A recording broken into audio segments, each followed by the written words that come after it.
think one of the biggest things, and I really, really thought about this, the reason why a trader will do everything that they do, of course, is down to fear, but I think the biggest thing is temptation. I really, really believe it's temptation. And when you think about temptation, what does temptations usually lead on to if you do something too much?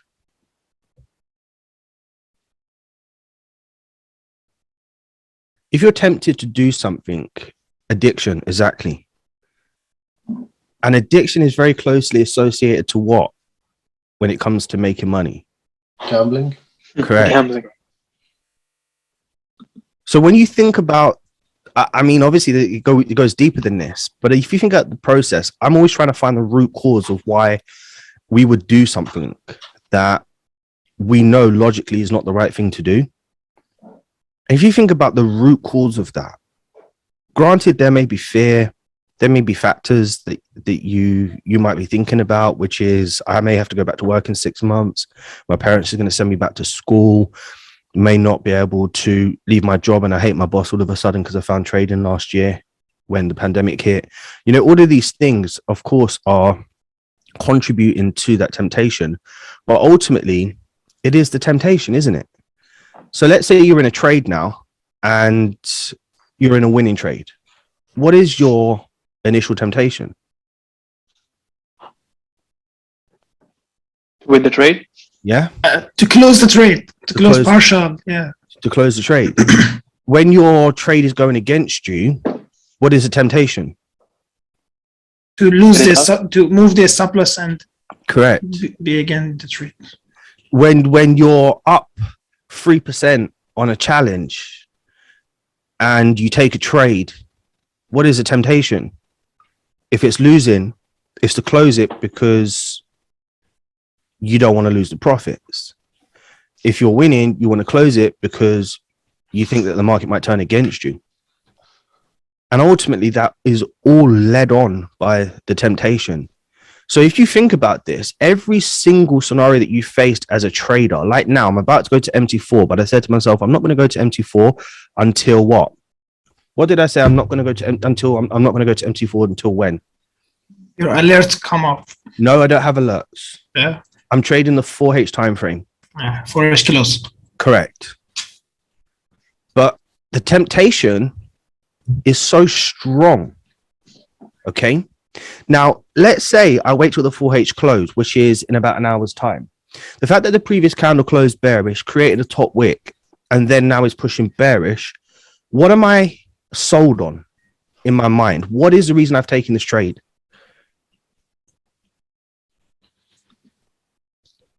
You're confident about the market direction and next candle What about the next candle? to be bearish. So why do I need to be led by that temptation to look at what is happening on the charts when my belief system, based on my strategy and the data that I've collected, tells me that there's a very high chance the next candle will be bearish? But now if I go and look at it and I'm now 1% up in profit, what is that going to lead on to? So the temptation now to look, I've gone and looked, what's that now going to lead on to? All the other factors that mess us up as traders. Every single thing, everything. Anxiety, FOMO, fear, greed, the need to want to close the trade, the need to do this, the need to do that. But if I just resisted the temptation of looking, would I ever have any temptations or any other battles to have to deal with? No. Yeah. Zero. The only urge and temptation that I would have to fight is what? To not look at my charts. Yeah. So now you've just removed every single problem in your life as a trader simply by resisting the temptation to have to micromanage your trades when you took that trade with the belief system that that trade was going to do what? Go in your direction. So then when you go to look at the charts and I now see that I'm 1% up and it's bouncing back on me and now I'm only 0.7% up, I now create problems for myself as a trader that I now have to work on. Now, if the only thing that I had to focus on was resisting the temptation, then all my energy could be focused on working on my discipline and my patience with myself. And there'll be no need to worry about anything else that's going on the charts, because ultimately we cannot control anything that is on the charts. And how many times have we messed with our trades to only see them go in profit? Or how many times have we lost 1% to come back the next to then go into another session or chase that to only come back the next day being minus 3% down? It's crazy. And I'm trying to debunk why traders cannot be successful when the desire and the need and want to become successful is so strong, because it's almost contradictory. Because if you think about it this way, if I, and I'm going to give this illustration today on TikTok actually, so I won't say it now, but if your reason for doing what you're doing was so impelling, your why, which most of you don't even know what your why is. Most of you don't even know your purpose. Most of you don't even know your values. Why are we off the charts? 1 second, bro.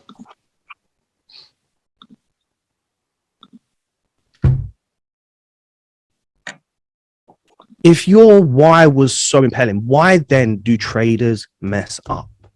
And I'm trying to find the simplest answer to the biggest question. And when I really thought about it, and I thought the temptation that traders face is all linked to the problems that they encounter. And I don't think that you then need to focus as much as you think you need to focus on that word called discipline and patience, because it would just be a situation where you know that you've executed this trade based on the belief that it will go down. You find your confidence, you execute the trade, and now the only thing you need to do is do what? Let it play out. And I've analyzed so many people's trades on social media, on YouTube, in the community. And just as an example, let's bring Stubbsy up again. There's one thing that Stubbsy, from what I can see from his trade and knowing him personally as a close friend, what does Stubbsy always do with his trades? Let it play out. Let his trades play out. Even if he took 50% off at 1-to-1, with what the guy is trading now and built himself up to, that's completely fine. But the point is, he still lets his trades play out. And I asked him, oh, how do you feel when you're in the trades? And he still says to me, well, he hasn't said it to me recently, but I'll have this conversation again. But I remember the last conversation, it was like, I feel sick. I feel anxious. Like, it doesn't go away.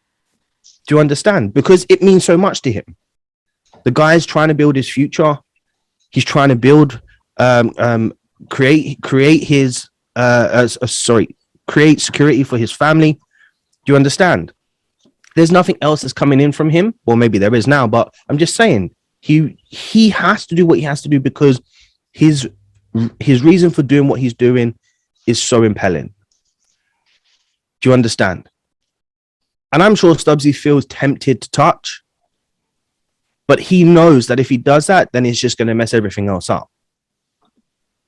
So I think you guys think about that. I'm going to do a tiki-toki today, and I'm going to just break a few more things down. But it is going to be a topic we're going to be talking about on Thursdays, or on a Thursday.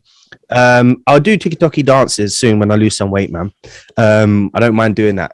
But Thursday, we're going to be talking about something really important. Really important. And I want, by the end of it, to see some tears on some cameras, because I don't think the majority of you know who you really are and what you really want. I think you believe you want it, but I don't believe you need it, because if you don't know who you are, then how do you know what you want to gain or get? And I was speaking to somebody yesterday who's doing a one-on-one with Payam. And if they're here, I'm not going to mention your name. But the point is this. They said that they just want to make enough money so that they can cover their expenses for the month. And where they live, it's equivalent to one winning trade at 1 to 3 at 1% risk. And they're still young, and their parents, have given them opportunity to. Actually, I'll post a story on YouTube. Actually, I'll ask for his permission, but I should post a story on YouTube. And he said no. So he took a trade, he won the trade, and then he said he felt like his mind was going all over the place yesterday. He wanted to continue trading. He didn't know whether he should have traded. He felt anxious, blah, blah, blah. And I said, okay, so let me ask you, what is it you want to get out of the markets? And he said, oh, based on my situation, I just want to be able to get one winning trade at around 1 to 3, and that will be equivalent to salary that I can live off of for the month, for my parents will be proud of. So I said, you've just answered your own question. How do you deal with your psychological barriers that you're facing and all these thoughts that you're going through? The answer is right in front of you. You took one winning trade today. Granted, it wasn't a live trade or whatever it is, or it wasn't part of a funded account where you're going to get anything tangible at the end of it. But the point is this: you got your rewards that will satisfy you for the whole month and that your parents will be proud of. He said, yeah, but I want more. I says to him, how the fuck do you want more when you don't deserve more? He says, I understand, but it just, for me in my head, I said, listen, I said, until you've taken money out of the markets, then you don't deserve anything more until after that point. Because unless you know how to take money out of the market, you're not going to know how to take more out of the market. Do you understand? So I said to him, your plan of action is to figure out what it is you really want, why you're trading, what you want to achieve daily, weekly, and monthly, and then pursue that. Because once you take something out of the market for the first month and one trade at 1 to 3 is good enough for you, damn, you're a living boy. Do you understand? Then you can feel what it really feels like to succeed, to achieve something. And can you imagine the confidence that by just taking that little bit out of the market will give him, and the faith that will be instilled in him to be able to come back the next month and repeat the same process with zero fear? Once you've overcome that barrier, then you can say, how do I make a little bit more this month? You make a little bit more. And then you become smarter and wiser, and you realize you don't need to make a little bit more. You just need to get another challenge account or funded account. Now, with doing nothing extra, you already double your money. And now you're living double the luxuries that you want to be living. And you do that again, and you do that again, and you do that again. And when you have 4 accounts, and then you move on to 8, and then you merge all of them and move on to 12, that simple process of taking that one trade that you really needed now becomes 12 times more than what you originally wanted when you said in the beginning it wasn't enough. And this is the power of really identifying who you are as a person, what your purpose is, what your values are, and why you're really doing what you're doing. And once you understand that, then everything else changes.